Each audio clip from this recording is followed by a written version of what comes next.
Dans la région du Xinjiang, dans le nord-ouest de la Chine, une mère de famille dit avoir été sommée de se rendre au poste de police du coin. Zumrat Dawood, une membre de la minorité musulmane ouïghour, affirme avoir été menottée et cagoulée. Elle dit avoir fait un trajet d'1 heure dans un véhicule sans savoir où on l'emmenait. Ils m'ont mise dans l'auto. Je pensais qu'ils allaient m'emmener sur une montagne et me tirer dans le dos. Elle dit avoir été enfermée pendant des mois dans un camp d'internement comme celui-ci, à l'insu de son époux et de ses enfants. Selon les Nations unies, plus d'1 million d'Ouïghours ont été internés dans de tels camps. La Chine nie qu'il s'agit de camps d'internement. There's what we call vocational education and training centers. It's nothing to do with eradication of ethnic groups. Mais une fuite de documents confidentiels du gouvernement chinois, obtenue par le Consortium international des journalistes d'enquête, dévoile les plans secrets de Pékin, un vaste système de détention pour l'endoctrinement d'un peuple minoritaire.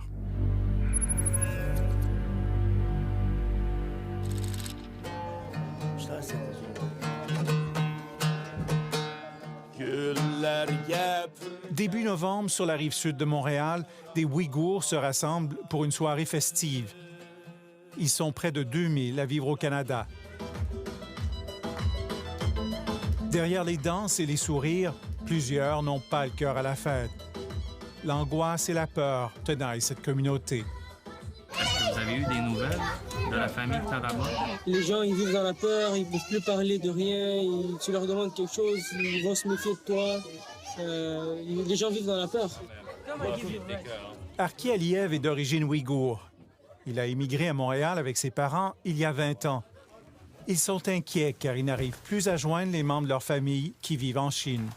Quand on les appelle sur les téléphones en ligne directe, ça ne sonne pas, on n'arrive pas à les rejoindre. Qu'est-ce qu'il y en est avec mes frères, mes sœurs? Qu'est-ce qu'il y en est avec les cousins, les cousines? Ces gens-là ont disparu, comme s'ils n'ont jamais existé. On n'a aucun signe de vie depuis déjà plusieurs années, là. Plus de 10 millions d'Ouïghours vivent dans la région de Xinjiang, dans l'extrême nord-ouest de la Chine. Cette région, riche en pétrole et en ressources minières, est stratégique pour la Chine pour assurer son approvisionnement énergétique et pour établir de nouvelles voies commerciales vers l'Occident. Les Ouïghours sont une minorité turcophone et musulmane, depuis longtemps victime de discrimination aux mains de la majorité chinoise Han. Les tensions entre les deux groupes ethniques ont mené à des émeutes et des attentats commis par des Ouïghours. Pékin a réagi avec force. Au nom de la lutte contre le séparatisme et le terrorisme, les autorités chinoises ont rendu illégales de nombreuses pratiques religieuses.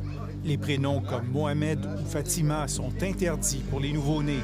Même le port de la barbe est proscrit. La langue ouïghour est interdite dans les écoles. La Chine et la politique chinoise essayent d'éliminer les Ouïghours et leur religion. Donc, écoutez, tout simplement pour complètement leur effacer la culture ouïghour, la culture musulmane. Pékin cherche à assimiler les Ouïghours au sein de la culture chinoise dominante, selon la professeure Vanessa Frankville. Donc l'idée aujourd'hui, si on suit le discours chinois, c'est que pour stabiliser la région, il faut éduquer, neutraliser une certaine partie de la population. Et donc cette population, elle est majoritairement ouïghour. En 2016, la répression s'est accrue de façon marquée avec la mise en place d'un redoutable appareil de surveillance. Les caméras sont partout. Des applications espionnent le contenu des téléphones cellulaires et grâce à l'intelligence artificielle, les policiers analysent toutes ces données pour suivre à la trace une population entière. Vous marchez sur la rue, déjà les ordinateurs peuvent repérer votre face et avoir toute l'information nécessaire dans leur fichier. Donc surveillance 24 heures sur 24 sur les allées et les venues, à tous les points, que ce soit le métro, que ce soit les centres commerciaux. Il faut rentrer là avec une empreinte digitale. Je crois qu'il faut aussi voir la région ouïghour comme une région laboratoire. On est en train de mettre en place une société dystopique à la George Orwell. Grâce aux données recueillies par l'appareil de surveillance, les policiers ont ciblé des centaines de milliers de Ouïghours et dans bien des cas, on les a appréhendés pour avoir posé des gestes anodins associés à des pratiques religieuses, selon Vanessa Frankville. Dans cette liste, vous avez à la fois le jeûne, la prière, le refus de boire de l'alcool, le refus de fumer des cigarettes, mais vous avez aussi le fait d'avoir installé un VPN sur votre téléphone ou WhatsApp pour communiquer avec votre famille à l'étranger.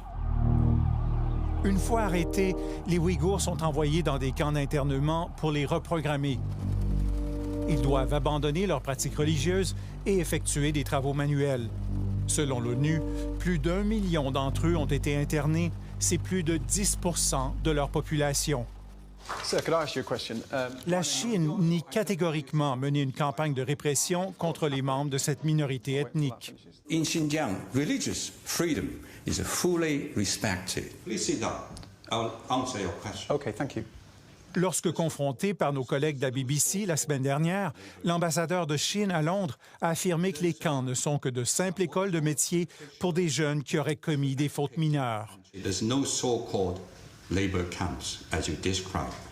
There's what we call vocational education and training centers. They are there for the prevention of a terrorist.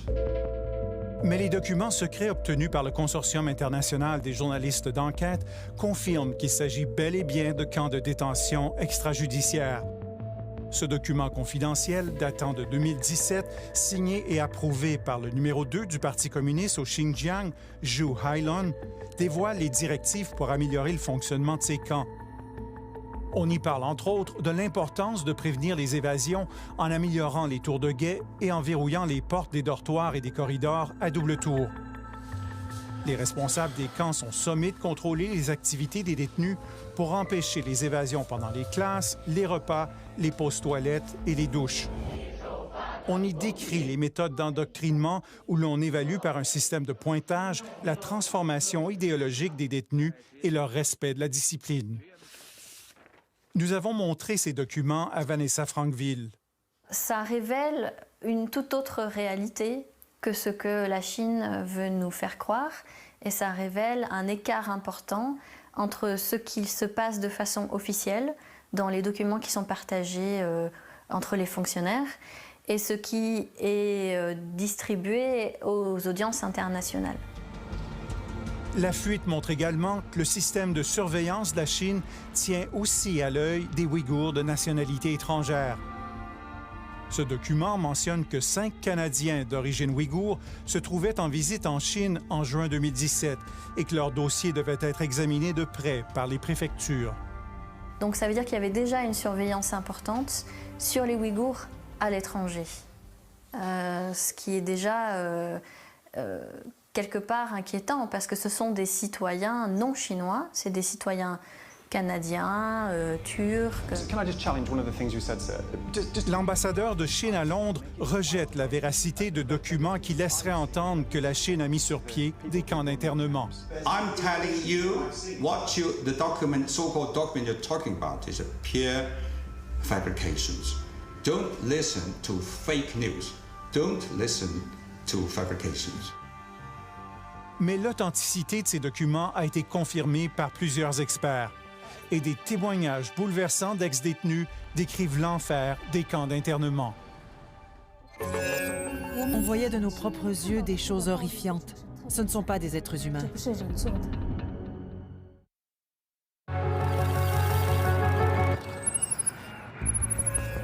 À des milliers de kilomètres de la Chine, un jeune diplômé de la faculté de droit de l'Université de la Colombie-Britannique a décidé de mener sa propre enquête pour dénombrer les mystérieux camps d'internement dans son pays d'origine. Armé d'un simple ordinateur portable, il a découvert sur des sites officiels chinois des appels d'offres liés à la construction des camps.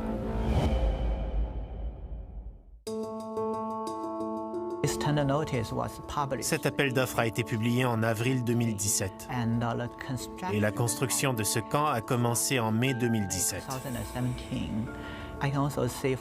On voit des miradors sur les images satellites. À partir des ombrages, on voit qu'il s'agit de miradors comme dans une prison. Il y en a 4 ici. Les images satellites révèlent aussi l'installation de clôtures et de barbelés. Il s'agit d'un vaste projet. Presque toutes les villes du Xinjiang ont un camp de ce genre. Il dit d'avoir trouvé jusqu'à maintenant environ une centaine de camps d'internement dont il publie les détails sur Internet, ce qui ne fait pas l'affaire des autorités chinoises. Ma recherche me met dans une situation très difficile, mais je me considère chanceux si je me compare à mes amis ouïghours. Je suis chinois de la majorité Han. Je ne risque pas ma vie en m'exprimant ici. La publication de preuves irréfutables, comme ces images satellites, ont forcé les autorités chinoises à changer leur discours et à admettre l'existence des camps. On est passé de « cela n'existe pas » à « oui, cela existe » jusqu'à « et d'ailleurs, c'est très très bien, suivez notre modèle », puisqu'aujourd'hui, la Chine vante ces écoles comme des modèles pour le reste du monde. La Chine a même invité des journalistes et des experts étrangers à visiter quelques-uns des camps. En août dernier, l'historien canado-albanais Olsi Yazezi a participé à une de ces visites guidées. Il a tourné ses images avec son téléphone.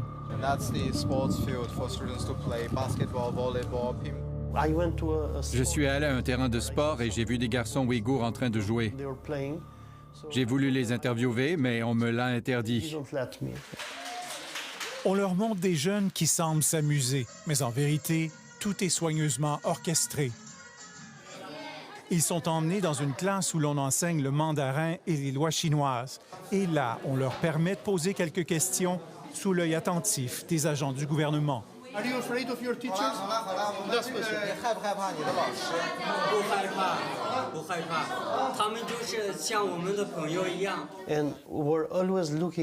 Ils étaient toujours en train de regarder leurs profs pour s'assurer qu'ils répondaient correctement. J'ai enfin décidé de les questionner. Je leur ai demandé leur nom et pourquoi ils étaient là. What is her mistake? Why she ended up here?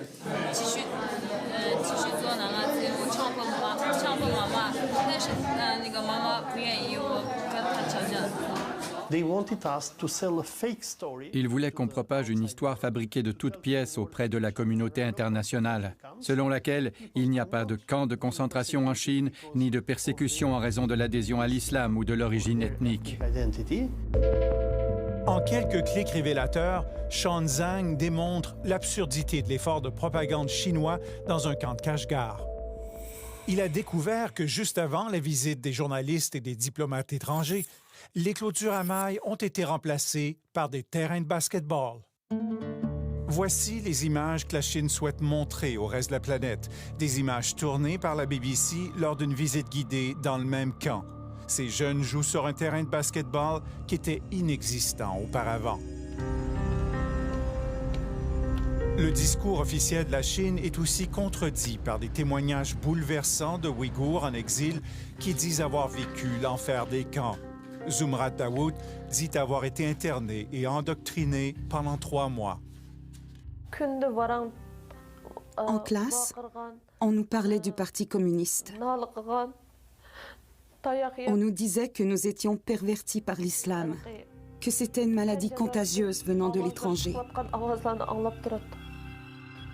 Sarigul Tsaoudbeh, une musulmane de la minorité kazakh, dit avoir été emmenée de force dans un camp pour enseigner le mandarin aux détenus. Elle s'est confiée à nos collègues de la télévision publique suédoise SVT. Plusieurs personnes dormaient dans 1 mètre carré. Elles devaient dormir sur leur côté droit, sans bouger. Si elles bougeaient, on les punissait. Selon Seragul, il y avait une pièce appelée la Chambre noire où elle a été battue. Elle dit que des détenus en sortaient parfois couverts de sang avec les ongles arrachés. Il y avait une chaise avec des clous pointés vers le haut. Et aussi une autre chaise. Une chaise noire, qu'ils appelaient la chaise du tigre. Elle infligeait des chocs électriques.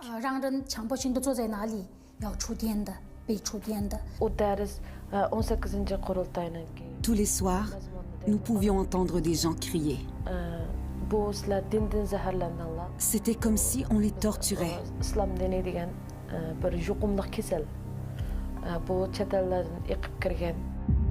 Selon Seragoul, les femmes internées étaient régulièrement agressées par les policiers. Un souvenir la hante, un viol qui aurait été commis devant les détenus. C'était horrifiant. Ils avaient rassemblé plus d'une centaine de personnes. Et ils ont pris une jeune femme dans la vingtaine.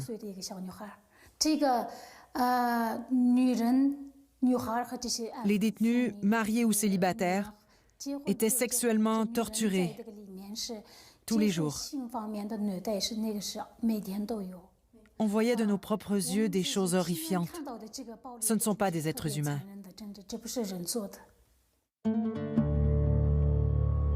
Malgré l'attention croissante à ce qui se passe au Xinjiang, la Chine semble malgré tout déterminée à poursuivre son programme de détention et d'assimilation forcée.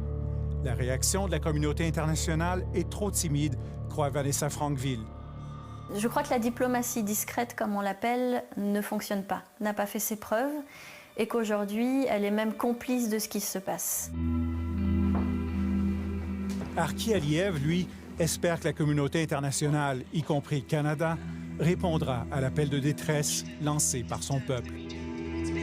Tout le monde est à fleur de peau ici, là, parce qu'on n'a aucune idée de ce qui arrive à nos proches. Sont-ils vivants? Sont-ils morts? Est-ce qu'ils sont dans des camps de concentration présentement en train de souffrir là-bas? On n'a aucune idée.